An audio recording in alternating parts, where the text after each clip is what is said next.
এই পৃথিবীতে মৃত্যুর ভাবনা, মৃত্যুর কথা যার স্মরণ থাকে না, মৃত্যুর কথা যার মনে নাই, তার জীবনটাই নাফরমানের জীবন হইতে পারে। কোন ইমানদার অথবা কোন বিবেকবান যে চোখের সামনে মৃত্যু দেখছে, সে অহংকার করে কেমনে? যে চোখের সামনে অনিশ্চিত মৃত্যু দেখে, সে দুনিয়া নিয়া এত পাগল পারা হয় কেন?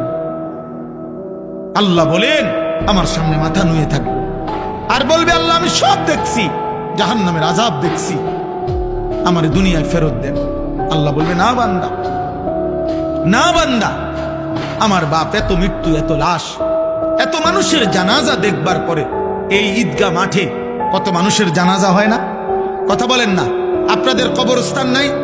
এখানে একজন মানুষ আছেন যে কোনোদিন কবর দেখেন নাই?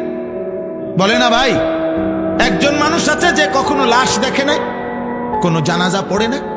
এত মৃত্যু, এত লাশ, এত জানাজা, আমাদের একটা বারও যদি আখেরাত মনে না করায়, এর কেমন শক্ত পাষাণ দিল হইল বাপ।